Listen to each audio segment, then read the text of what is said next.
sumampalataya sa maling relihiyon, mapapatawad pa po ba ng Panginoong Jesucristo? Alam mo kapatid, ang lahat ng tao pwedeng mapatawad ng Ama at ng Panginoong Hesus kung sila nagbabago. Yung pagpapatawad kasi, dumarating yon pagka ikaw ay nagsisisi at saka nagbabago, umaalis ka dun sa kasalanang mali o sa ginagawa mong mali. Gaya nung nakasulat sa Kawikaan 28 at versikulo 13, ganito nakasulat. Siyang nagtatakip ng kanyang mga pagsalangsang ay hindi giginhawa, ngunit ang nagpapahayag at nagiiwan ng mga yaon ay magtatamo ng kaawaan. Sa Kapampangan ang sabi, itang tatakap king sarili ng pamanyalangsang eyami pala. Dapat ing mipapasyag at paimboris kareti magkamit yang pakalulu. Sa Ilocano, ti mga bong kadagiti salungasing na dinto rumanggay. Ngem ti mangipudno ken mangbaybayan kadakwada maragpat nanto ti kaasi. Yon. Ang nagtatakip ng kanyang mga pagsalangsang, yung kasalanan niya, hindi siya giginhawa, hindi siya papatawarin.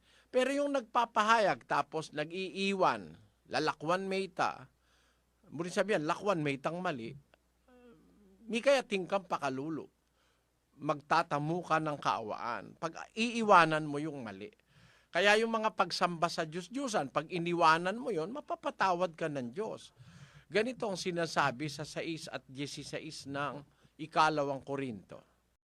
At anong pakikipagkaisa mayroon ang templo ng Diyos sa mga Diyos-Diyosan, sapagkat tayo'y templo ng Diyos na buhay.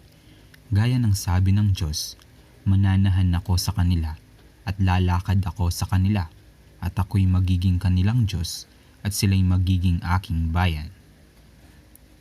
Kaya nga, magsialis kayo sa kanila, at magsihiwalay kayo, sabi ng Panginoon, at huwag kayong magsihipon ng mga bagay na marumi, at kayo'y aking tatanggapin. Para matanggap ka ng Diyos, mapatawad ka, pinapaalis ka dun sa pagsamba sa Diyos-Diyusan. Sabi kasi niya sa 16, anong pakikipagkaisa ng templo ng Diyos sa mga Diyos-Diyusan? Tayo ang wika ay templo ng Diyos.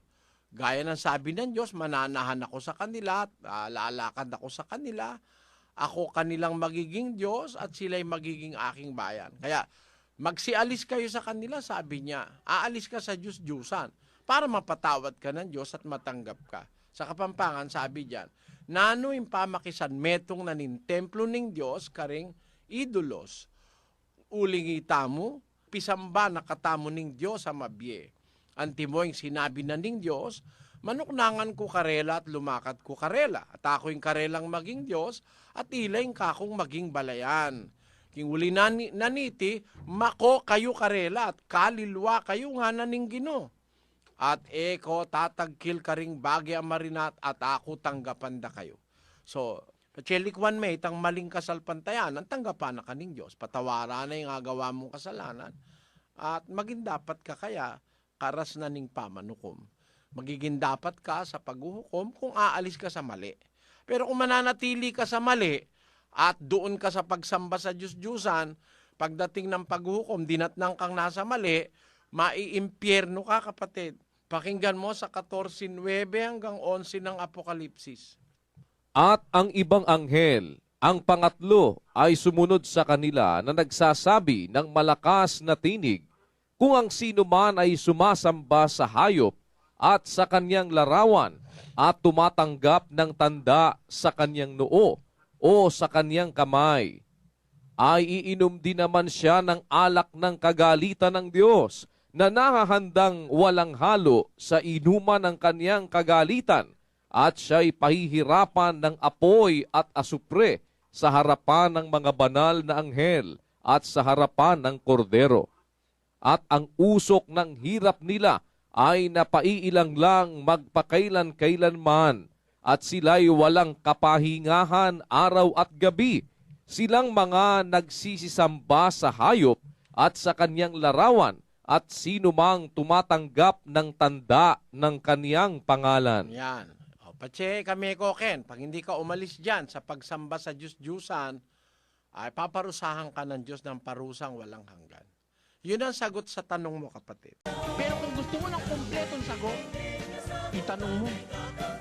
May sagot ang Biblia. Nakasulat kumpleto, walang bawas, walang labis, walang kulang. Kaya ang sabi ng mga